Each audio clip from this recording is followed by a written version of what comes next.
live on Twitch for the very first time here at the Jännerrallye. We've had one stage so far this morning with drama already, hearing that Robert Jurgensen may have an engine issue which cost him a lot of time in the opening stage, and we can confirm that Mads Ostberg had a puncture, unfortunately, with 8 kilometers to the finish. That is where the time was dropped for him, but it's one of the many local heroes, Simon Wagner, who leads the way, but just by 0.4 of a second from double winner Michael Lenger. Hermann Neubauer sits in third position at the moment, about 10 seconds off the lead. And then the story of the stage so far for me has to be the driver of the number 14 car, a Rally 3 Renault Clio with significantly less horsepower than the Rally 2 cars. Martin Rossgatterer sits in 4th overall. Quite a start. Likewise for the Suzuki Swift ZMX of the number 17 of Christoph Zellhofer, who sits in 5th overall at the moment. But a very, very long way to go. And Hollie, we're underway. We're now into the groove of the rally, but already stories to tell. We certainly are well underway here in Freistadt. What a first stage to get us started. I'd heard great things about Pierbach, and it certainly delivered. Some real unlucky moments for the top-seeded international drivers, but I do think there is a story to be told in the fact that the top 7 cars after stage 1 are Austrian. They know how to drive these roads, they know what the weather demands, and even more impressive that we have such a range of cars in the top 10 as well. If it's anything to go by, we are in for a very exciting morning. I feel like I've been up for ages already. We're in for a very exciting day altogether as we join Martin Laszlo at the start line of SS2 Windhaag. Windhaag is a stage which the drivers from the Jännerrallye in the last 2 years will recognise. It's an identical format, these two stages here. 10.5 kilometres lay ahead already. Johannes Kepperbach into the stage in his Toyota GR Yaris Rally 2, with Ilka Miner alongside, reading the pace notes on her 350th rally start. What a career she has had, over 30 years co-driving, a real legend of the sport. See there, Martin Laszlo, the tyres. If you're new to the Jännerrallye, the tyres look pretty narrow for a Rally 2, and you'd be right. Those are specially made tyres for this type of rallying. 15 inches, very, very narrow, 2mm studs with 228 of them all the way around the tyre. Made by Pirelli, it's called the Soto Zero Snow S.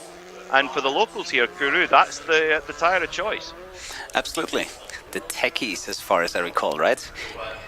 That's right, yeah.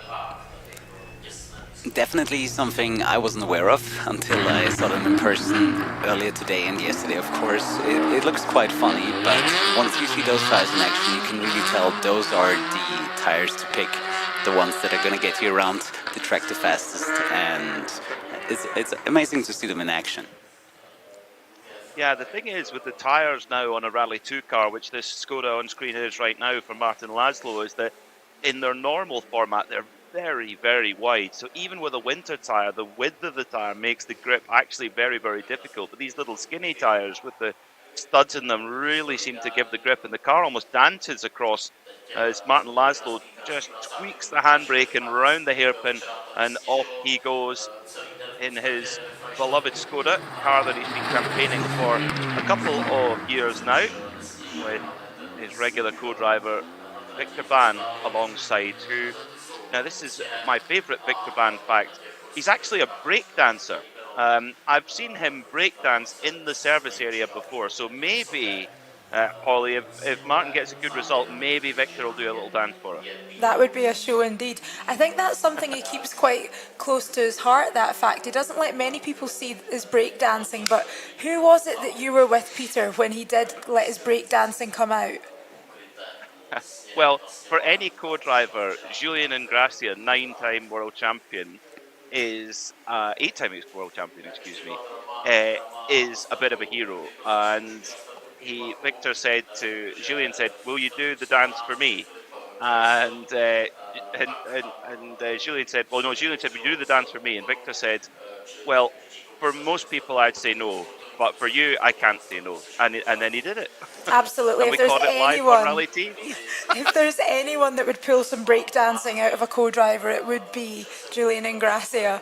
But hey, he's a great breakdancer, great co-driver. He's been doing a brilliant job so far on the stages that we have seen. And Martin, for him, what do you reckon his goals are going to be heading into this, his third Jännerrallye? That's right, yeah, third Jännerrallye. I mean, I guess it would be to try and improve on his previous best in 2024. He finished in fantastic 7th place, 14th place last year in the 2025 event. And Martin's not done quite as much rallying as he normally does over the last 6 months or so. He got married last year, so congratulations to Martin and his lovely wife. So it's maybe just a little bit rusty, but that'll come back pretty quick. And this is going to be a rally of attrition, I think, and we've already seen problems. I mean, Robert Jurgensen, we understand an engine issue for him, which is such a shame. Such an effort from M Sport to send Romit over here to compete, but also to send the very latest specification of Ford Fiesta Rally 2, new 2026 upgrade kit. And unfortunately, the first stage of the day, there's been a problem. And do you know what the really frustrating thing is as well, is that they've been testing during the week, qualifying in shakedown yesterday, and then it rears its head on the first stage of the rally. Really, really rotten luck for Romit Jurgensen, but maybe they can make a fix on the road section. Maybe the one thing you can't write off is the ingenuity of rally crews. So confirming then, Simon Wagner is your leader at the moment. We'll see him a little bit later on. He's running 12th on the road, having won qualifying yesterday and electing to start 12th on the road. He leads from local hero and very local hero Michael Lenger. Philip Kreisel in the number 12 Toyota GR Yaris Rally 2. There are the tackies. Now, Philip is an interesting driver in my opinion. His last two rallies were the Jännerrallye 2025 and 2023, with nothing in between. You would assume that this is a rally that is very difficult to come to start any sort of season, let alone when you haven't done anything in between. But he's clearly here to have a good time, to enjoy driving in these conditions. And 9th in qualifying is not bad when you've not competed for 12 months. Pretty good, yeah, definitely knows the stages well. He's done the Jännerrallye 3 times now. He was unlucky last year, double puncture after stage 3, but he's got a really strong package underneath him. Daniel Feusner, the only guy he's ever co-driven for is Philip Kreisel, so they're a well-grooved pairing, but also the Baumschlager team run by Raymond Baumschlager, who's a legend of Austrian rallying. They know how to prepare a car, and this Toyota GR Yaris Rally 2 is a proper piece of kit. Came into beginning of 2024 it was introduced, and it's already been a very, very successful machine. Double WRC2 champion already. It's a really, really strong package, actually, particularly on snow. So let's see if those Toyotas can get up there and fight with the Skodas. And of course, Lancia returning to rallying this year with the Rally 2. They had the Rally 4 car last year, but a Rally 2 car this year with a proper tilt on the WRC2 and some other programs as well, I'm understanding, which will be exciting to see. I feel like there's a real excitement bubbling under the rallying surface at the minute, and something that really excited me when I looked at the entry list of this rally was the top 5 seeded cars are all from 5 different manufacturers. It's very rare that you see that in rallying these days, and I really hope it's a sign of things to come, that people are bringing different cars out to play, that the different cars can really stand up against one another in these conditions. And let's see what's going to happen with Lancia's return. Obviously, the Toyota has become increasingly popular over the last couple of years on the stages. It'll be interesting to see who comes out on top in this rally. That it will. And of course, for the very first time here at the Jännerrallye, we're broadcasting on Twitch with our good friend Kuru. Kuru, what's the chat at the moment on Twitch? Are the fans enjoying it? Oh, absolutely. They got a little bit surprised by this event in the first place. I told them, but still seeing a live event is still very new to a lot of them, and they're enjoying it a lot so far. Getting a lot of good questions in there. Mostly, where's this happening? This is cool. I love winter rally. They're also smooth while driving. One fun fact about that car, the number plate if I would translate it, because it's like German, it would say "Go Room" No. on the back of the car. Yeah, it's pretty Cool. funny. Yeah. That's why we need a German speaker alongside us in this English commentary, Yeah, isn't it? that's like the secret knowledge that you get from me. That's my part in this. That is incredible. Also, Kuru, you're going to come in extremely useful when we do begin to hear from some of our drivers at the stage ends. As I mentioned during stage one this morning, the different stages will come in different formats. Today we are seeing right now the images that are being broadcast on Austrian television, and we have a whole range of shots, drone shots, stage side shots, and of course onboards. Some stages, we will have just onboards. Some we will have onboards with stage ends. So we'll be calling on your German speaking very, very shortly. Oh, my pleasure. That shouldn't be a problem. I really love the drone shot there. It's a great new look at rally events. I haven't had that before. First time seeing it, and I'm loving it so far. Martin Fischleiner into the stage now, a real stalwart of the Jännerrallye, making his 19th start on this event. One of the most experienced crews in the entire field. Has won his class before on 3 occasions, but never that overall win. Been in the top 5 overall several times, and has done it in various cars. I mean, he's done it in diesel Skodas, he's done it in Audi coupes, he's done it in the more modern Rally 2 cars like he is this year, but kicked off his Jännerrallye career in an Audi 90 Quattro. That's how far back his career goes. But for Martin, the first stage of the rally, he was on the order. Looking for now 6th quickest so far in the rally, 22 seconds of Simon Wagner. So a very strong start to the rally, Hollie, for the very experienced Martin Fischleiner. Absolutely, he's got a real Jännerrallye honour roll. And something that I also find fascinating is that with that much experience, he's got a new co-driver alongside him on this event who also has an incredible amount of experience. Jürgen Hegel, who sat alongside Martin on this event, has 146 rallies to his name. He's co-driven for the likes of Raymond Baumschlager himself, Julian Wagner and Yannick Neuville, but this is his first rally with Martin. So it'll be a huge undertaking for them, both of them bringing so much experience of the event, of rallying in general, but there's got to be a nice little bit of settling in the car together.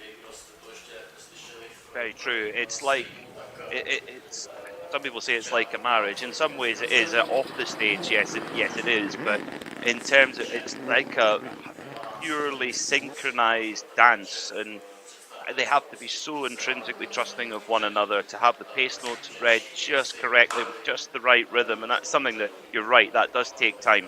So whenever crews work together for the first time, it does take a bit of time to bed in. Kevin Wraith on his Jännerrallye debut. Off he goes, the 31-year-old Austrian. And I've got my eye on him because he's one of a handful of drivers who have started competing in the new Porsche 992 Rally GT, which is a rally car built out of a Porsche Carrera Cup car. And I saw one of them in the flesh for the first time at the Barham Rally last year, and wow, I mean, I've seen the racing version of those cars many, many times, but the rally version is just something even more cool again. But it's the Fiesta Rally 2 4-wheel drive Rally 2 car, usually just underneath 300 horsepower, 5-speed sequential gearbox, and potentially very, very potent indeed. With certain gravel stages over 130 kilometers an hour average speed possible from these Rally 2s. And having had the great privilege of sitting in one of them on the Barham Rally for a stage last year, I can say that they're plenty quick enough. And you've had the experience in a Rally 2 as well, Hollie. I have indeed. I have been lucky enough to have some incredible Rally 2 experiences. Oh, what's happened to this car here? Oh, We have a story to tell at the start line. Michael Michael Lengauer. Lengauer. Oh, so, and it's right in his eye line as well. Great spot, Hollie. Michael Lengauer, just behind the rally leader, two-time winner. Oh my, he has got a broken windscreen right in his eye line now. The only saving grace, though, is that we have a service straight after this stage. So if that's going to happen, well, it's not going to be ideal for this stage, but it could have been worse. If that had happened on the next stage, he'd be surviving with it for a lot more kilometres. So Michael Lengauer, all of his local knowledge, Kuru, is going to be even more at a premium here with his vision impaired. Oh, absolutely. I wonder if he got hit by a branch or something, because it is a pretty steep hit on the windshield. I really do wonder what happened. But yeah, I think his experience is gonna carry him through this, and I think he still sees enough, even if it's a little bit of a handicap. I think he'll be able to get through it. Yeah, it really begs the question where he picked up that damage to the windscreen. He finished stage 1 just 4/10 behind Simon Wagner. And at that point, I don't think any of us picked up on anything on the windscreen being damaged. Is it something that's happened between the stages as he's made his way to stage 2? Lots of questions to be asking at this service, I reckon. Yeah, we're going to be busy in the service break to find out what the story is. But Michael Lengauer, we don't have an onboard in his car, so we didn't see him on the previous stage. We only know his stage time, which of course is very, very strong indeed. I suppose the good thing is that at the Jännerrallye, a lot of the time you're looking out, certainly in snowy conditions, you're looking out the side window anyway, so because the car's fully sideways. So that might be something to consider. Now, we've got a few more stage times coming through, and Martin Laszlo in 8:10.8, but that was quickly usurped by Albert von Thurn und Taxis, who went 2/10 quicker. So Albert von Thurn und Taxis, fastest through the stage so far. I'd like to take this opportunity to welcome the YouTube viewers back to the stream. We had plenty of you engaging on the first stream of the day, and we'd love to see the same again this morning. Obviously, lots of support for Romit Jurgensen on our first stage commentary. There will be quite a few Estonians watching eagerly to figure out what has actually happened with that car. But if you're watching from anywhere else in the world, please do let us know in the comments where you're watching from, who you are supporting. I would love to hear from you in the comments, and we'll try and do a little chat back and forth with you throughout the coverage. I can see some damage on the back of Matt's car. You see that on the rear left? Yeah, that's very likely to be from the puncture that he had on the previous stage. Yeah, 8 kilometres to go in the stage, so only about 25% of the way into the stage, he had a puncture. So likely, if the tyres delaminated, it will have damaged that rear left corner. But it shouldn't be too much of an issue. Now we might well see what pace we can expect out of Mads Ostberg and Sergio Itu. Now, of course, this is one of our few drivers that will be using English pace notes. So as we are on the English stream, I think this gives us ample time to have a little listen in to Serge as we get this stage underway.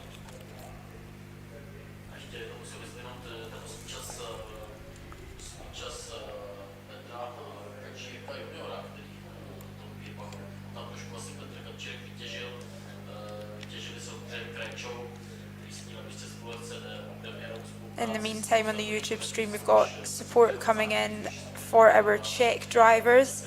We have Tomo watching from Slovenia. Let's get underway with Mads Ostberg.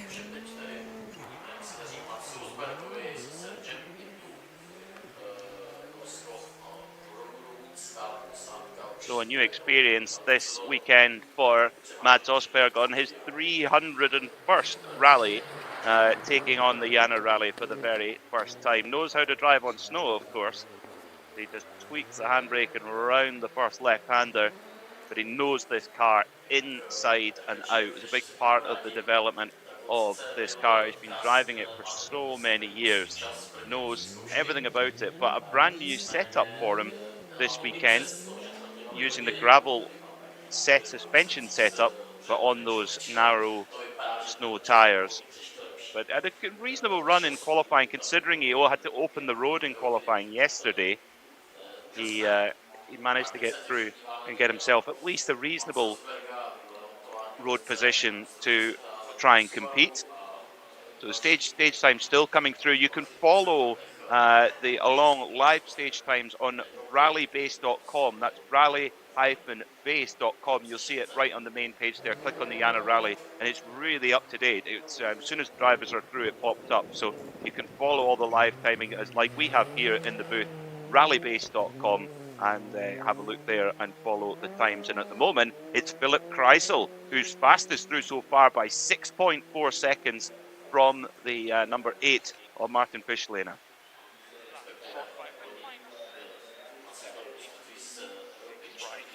Half long, tighten short, 50 keep left over long front, 60, slow short 4 right, turn narrow square left,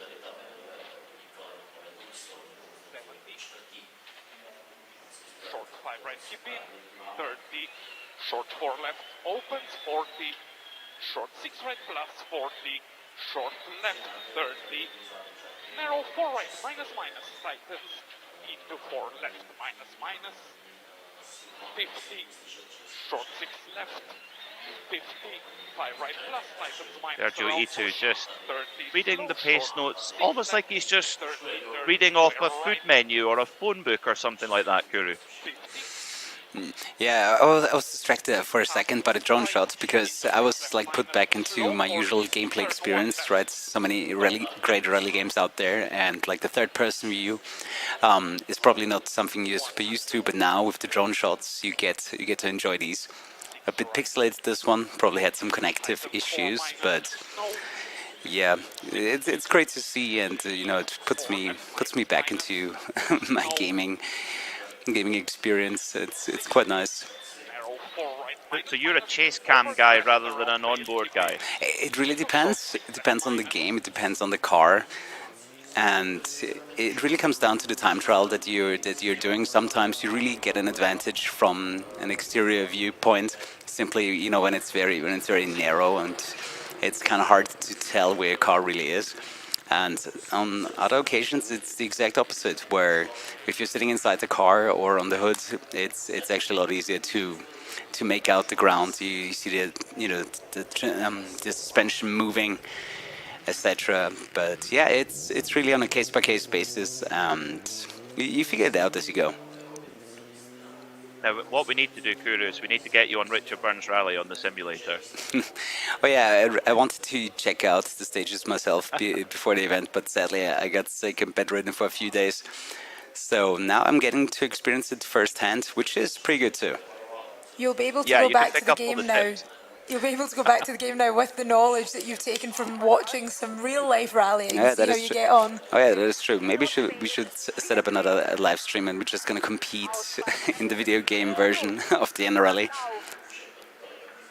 That's a deal. That's a deal. Let's do that. Let's do that. Of course, one of the stages, the shakedown stage here, is created in amazing detail on the Richard Burns Rally simulator. There's a group called the Rally Sim Fans in Hungary who have done an amazing job with that game and have developed it with a full interface and lots of real world stages as well. If you're a true rally fan, then yeah, give it a look. It's I'm totally addicted to it. Totally addicted to it. So the stages times are coming through. Kevin Wraith, 5th quickest through there, 17.3 of the quickest. So it's still Philip Kreisel in the Toyota GR Yaris Rally 2 who's quickest with an average speed 79.35 kilometers an hour. So creeping towards the stage time set by Michael Lengauer last year on the first pass at 81.6 kilometers per hour. The stage is being run in exactly the same format, so we'll know that that's going pretty well at the moment. Oh yeah, question So from the chat coming in. Coverage. Okay. Go on, Kuru. Sorry. Yeah, chat was asking which game to play if they want to play the Jännerrallye themselves. It's called Richard Burns Rally. That's right. Yes, Richard Burns Rally, which you can find on rallysimfans.hu. Das hat mich richtig überrascht, muss ich ehrlich zugeben. Dann ab zum Scheibe tauschen und alles Gute weiterhin. Dankeschön.